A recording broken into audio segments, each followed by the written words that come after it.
casa na Granja Viana. Dizem os pesquisadores que os espíritos das pessoas que morrem de forma violenta ficam ligados ao local onde aconteceu a tragédia. Sabemos que os visitantes do além habitam em diversos locais em nosso mundo, mas o local de um crime poderia ser sua moradia eterna. O conto a seguir é justamente sobre este fato na metade da década de 80. Meu pai comprou uma casa no município de Cotia, no bairro da Granja Viana. Nós só usamos a casa nos finais de semana. Era uma casa muito boa, com piscina, churrasqueira, quadra de esportes, sauna. E quem conhece a Granja Viana sabe que a vizinhança por lá é bem quieta e as ruas são quase desertas. Para nós, a casa era um refúgio da vida urbana de São Paulo. Nós sempre íamos para lá, mas o tempo passou e a minha família começou a ter dificuldades financeiras. E para não ter que vender a casa, nós a alugamos.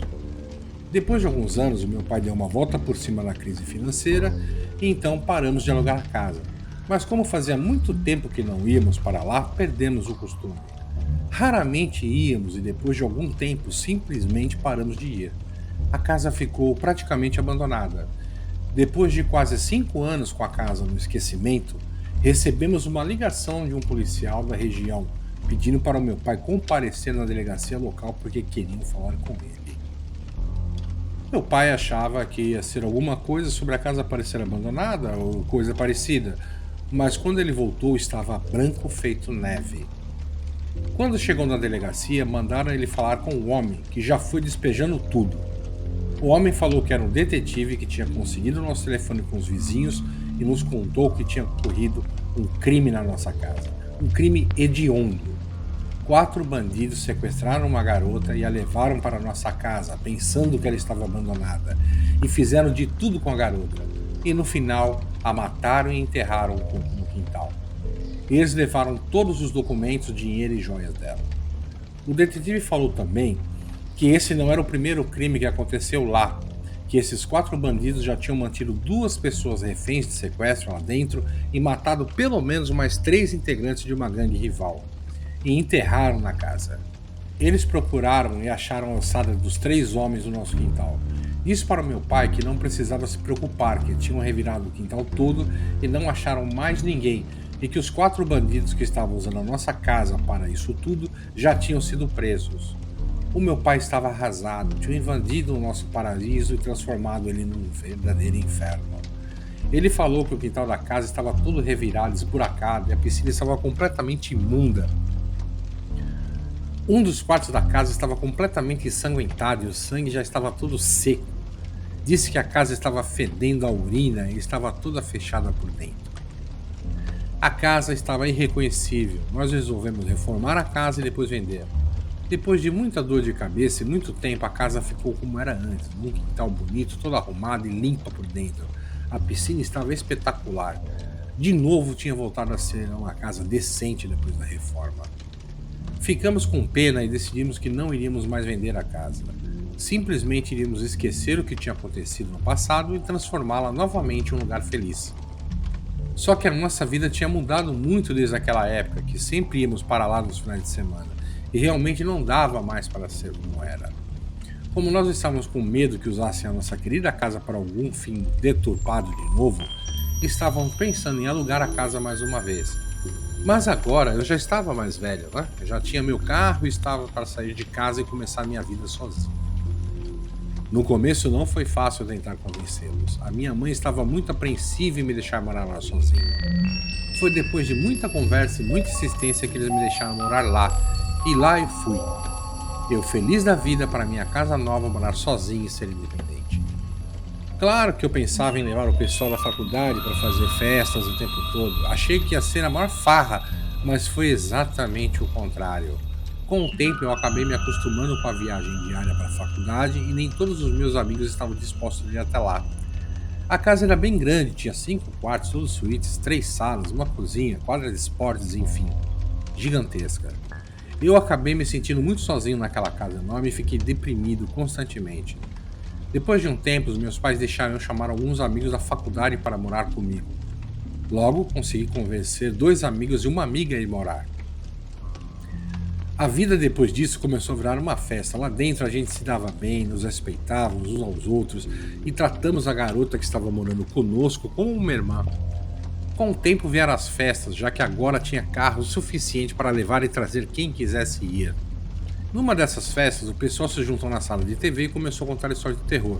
Só que era uma história mais fraquinha que a outra, e não estava assustando ninguém, até que eu resolvi abrir minha boca e contei a história dos bandidos que tinham pegado a menina, e depois de fazer ela passar por aquele inferno todo, a mataram ela em um dos quartos lá de cima.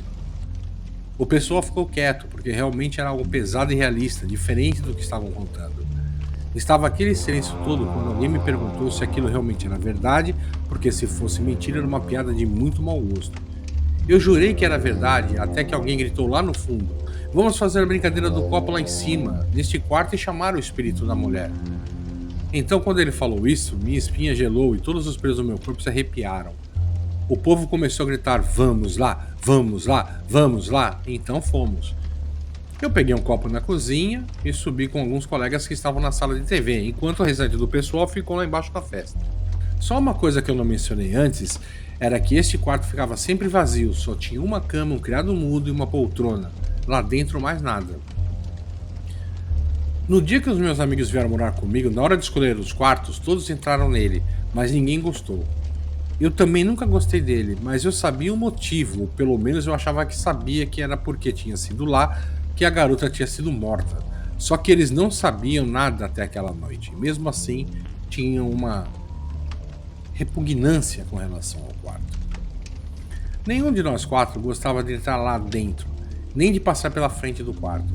Quando nós entramos no quarto, empurramos a cama para perto da parede e puxamos o criado mudo para o meio do quarto.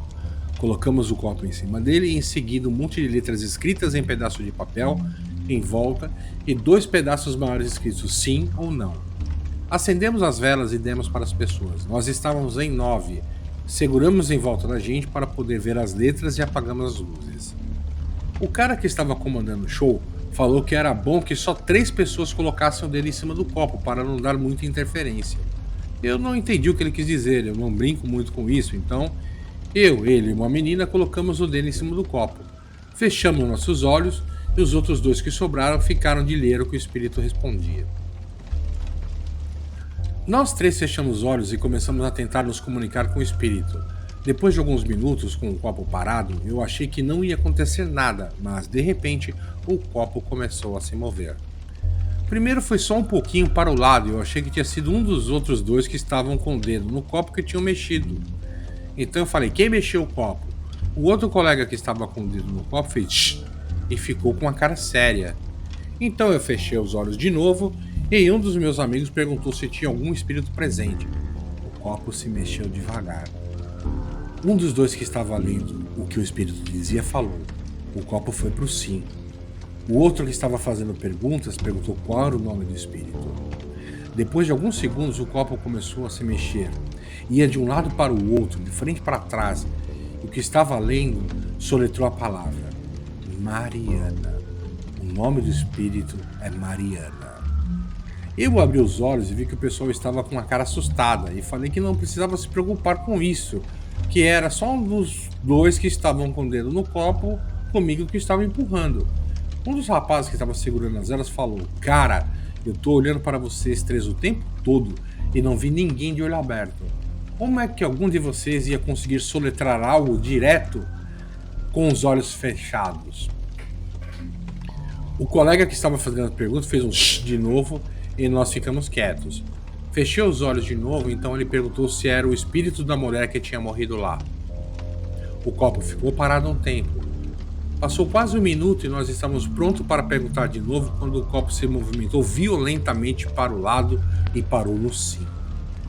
De novo, a garota que estava com o dedo no copo perguntou o que tinha acontecido lá e imediatamente o copo começou a se mexer. O colega que estava lendo falou: "Não tá indo para lugar algum, só tá fazendo um 8, símbolo do infinito." O copo ficou fazendo o símbolo do infinito por um bom tempo e o outro colega que estava com o dedo no copo falou que a pergunta era muito complexa para responder. Então o copo parou e ele perguntou há quanto tempo ela estava lá. Os 2 que estavam vendo o que estava sendo escrito começaram a soletrar: "Vão embora, Por que? Perguntou. Vão embora. Acho melhor a gente parar com isso. Por quê? Perguntou de novo. O copo começou a se mexer muito rápido, fazendo o sinal do infinito, e eu comecei a ficar assustado, porque era praticamente impossível fazer algum de nós conseguir fazer o copo ir tão rápido como estava indo, sem fazer ele virar. De repente, uma brisa bateu no quarto, mesmo com as janelas estando fechadas. Ficou frio lá dentro e as velas apagaram. O copo tinha parado de se mexer e ouvimos um estalo. Um dos que estavam segurando as velas pulou para o interruptor para acender a luz e, quando o quarto ficou claro novamente, viu algo que me fez arrepender muito de ter levado aquilo adiante. O copo estava todo trincado e tinham letras voando para todo lado do criado mundo. -5 sendo EOMRTE. Eu bati o olho e vi aquelas 5 letras formavam algo familiar. E a garota que estava com o dedo no copo simplesmente colocou o dedo em cima do E, colocou depois no T e formou morte. E assim que ela tirou o dedo de cima do pedaço de papel, ficou uma mancha de sangue vermelha nele. O dedo dela estava com um corte pequeno, mas profundo. Eu acho que ela se cortou quando o copo trincou, e mesmo que eu e o outro colega não temos nos cortado, e realmente não dava para se cortar com o copo trincado, ele não tinha soltado lasca nem nada, nenhuma tinha sido nele. Por que ele também estava com um pouco de sangue dela na roupa? O outro colega que tinha acendido a luz começou a falar que aquilo já era brincadeira de mau gosto, que era desrespeitar a garota que tinha morrido lá, só que aquilo realmente não era nenhuma brincadeira. Quando ele abriu a porta irritado para sair, o resto do pessoal da festa estavam todos do lado de fora com cara de assustado. Eles disseram que começaram a ouvir uma garota chorando histericamente e estava gritando muito, pedindo ajuda. Todo mundo subiu correndo, pois parecia que estavam matando alguém lá em cima, e quando subiram viram que a gritaria estava vindo de dentro do quarto que estávamos. Eles disseram que tentaram abrir, mas a porta estava trancada, só que nós não tínhamos trancado a porta do quarto. Eles falaram que bateram na porta e até tentaram arrombar, e ela não cedeu, nem um pouco, e a cada segundo que passava a gritaria ficava mais pesada, desesperada e histérica. Só que nós não ouvimos grito nenhum lá dentro. Mas de repente tudo parou, a porta abriu e a gente jurou que a porta estava aberta, mas ninguém acreditou. Eles acharam que era uma brincadeira de mau gosto e desceram furiosos, pois aquilo não era brincadeira que seria feita. Depois de um tempo, todo mundo foi embora. Nós tivemos que levar a maioria para casa e quando voltamos, a menina e o outro colega que moravam comigo perguntaram o que tinha acontecido. Eu e o outro amigo contamos a história, mas eles não acreditaram muito. Quando a gente perguntou o que eles tinham ouvido, eles falaram que só ouviam gritos de uma mulher falando pelo amor de Deus, para alguém ajudá-la, ou algo assim. Eu contei a história da garota que tinha sido morta lá dentro da casa e eles ficaram bravos por eu não ter contado a história antes. Mas deixamos tudo de lado e fomos dormir. No dia seguinte, levantamos para arrumar a casa, que estava uma bagunça, e quando tínhamos arrumado quase tudo, eu falei, ainda falta o quarto do meio lá em cima. Só que eu não vou sozinho. O colega que estava comigo no dia anterior foi junto, e lá estava o quarto como nós tínhamos deixado, com 5 pedaços de papel em cima do prato mudo, o copo trincado no meio dele e as velas do lado do copo, e o resto dos papéis espalhados pelo chão. A gente pegou tudo correndo, colocou no saco do lixo e jogou fora. Depois daquele dia, coisas estranhas começaram a acontecer pela casa. Sussurros pelos cantos, portas batendo com violência, mesmo sem ter corrente de ar, luzes que acendiam e apagavam, e às vezes uns gritos que vinham no andar de cima e rasgavam a alma. Era algo que dava muito medo. Um dia estávamos nós 4 chegando da faculdade no mesmo carro. Quando nós saímos, eu olhei para casa e vi uma sombra na janela. Fiquei apavorado, mas quando os olharam já não tinha mais nada na janela. Eu fiz todo mundo revirar a casa, mas não encontramos ninguém lá. Depois de algum tempo, os nossos nervos estavam à flor da pele. Qualquer barulho a gente já pulava assustado. Não demorou muito para que os outros começassem a ir embora. Primeiro foi um dos rapazes, ele deixou pago o aluguel de 2 meses, mas falou que não ficava mais lá, que não aguentava mais acordar no meio da noite com a impressão de que tinha alguém no quarto dele. Várias vezes a gente achou ele dormindo no sofá da sala de manhã. Depois de um mês, a garota foi embora. O quarto dela ficava ao lado do quarto que a menina tinha sido morta. Ela disse que à noite escutava batidas nas paredes vindas do outro quarto. Ela podia ouvir um choro bem baixo perto da parede. Nos dias anteriores, antes dela ir embora, ela não dormia direito, estava com umas olheiras enormes e andava com muito mau humor. Na noite que ela foi embora, aconteceu o seguinte: estava finalmente quase dormindo, o que estava sendo muito difícil para ela nos últimos dias. Quando estava pegando no sono, ouviu uma voz feminina berrando com toda a força no ouvido: "Saia daqui, você vai morrer. Vá embora antes que seja tarde." Ela levantou-se da cama com um pulo, acendeu a luz rapidamente, mas não tinha ninguém no quarto dela. Só ela mesma. Ela saiu do quarto chorando e falando que não aguentava mais aquilo e que ia embora. Conseguimos acalmá-la, mas apenas o suficiente para ela pegar algumas coisas, entrar no carro e ir. Ela mandou seu namorado no final de semana para pegar o resto das coisas e nunca mais pisou naquela casa de novo. Na semana seguinte foi outro colega que foi embora. Eu até hoje não sei o que aconteceu com ele direito. Ele sempre mencionava que o quarto dele costumava ficar frio de repente, do nada. Mas não o quarto todo, só em alguns lugares, o que me fez pensar que tinha alguma corrente de ar lá dentro. Um dia ele estava tomando um banho e depois de 5 minutos saiu correndo nu pela casa e eu fui ver o que era. Ele falou que não era nada. Ele me fez até o banheiro com ele para desligar a água. Depois botou uma roupa e estava falando para a gente ir embora da casa. Eu consegui convencer ele a ficar por mais um tempo, para a gente resolver o que ia fazer.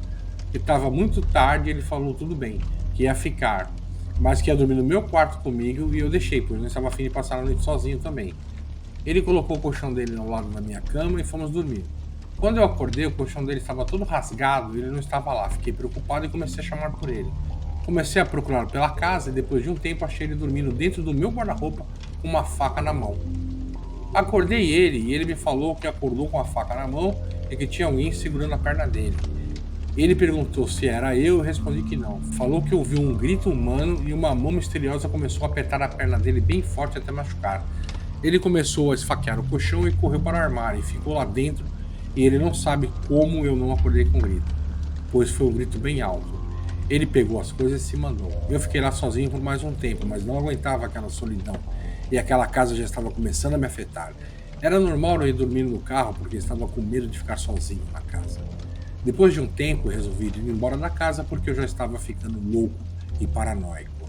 Eu estava vendo vulto no escuro em todos os cantos da casa e ouvia sussurros de noite no meu quarto. Quando estava para dormir, eu ouvia gritos vindo do quarto do meio lá de cima.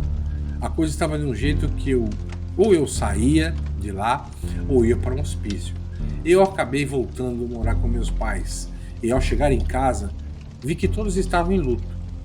Eu não sabia o que estava acontecendo e quando vi minha mãe com um papel na mão chorando copiosamente, pude ver que era um santinho da missa de 7º dia de uma pessoa. Ao chegar mais perto, pude ver que a foto naquele papel era minha. Eu era o espírito que estava assombrando a nossa casa e todos que moraram lá comigo haviam morrido em um acidente de avião no mesmo dia. Meu pai tentou alugar a casa novamente, mas ninguém conseguia ficar mais de 6 meses com ela alugada. Agora ela está lá sem uso, pois não conseguimos alugar e pelo jeito vou continuar morando sozinho. Gostou do nosso conto de hoje? Então comente, compartilhe, curta, inscreva-se e ative as notificações. Quer colaborar conosco? Envie sua história e a produziremos no canal. O próximo conto pode ser o seu.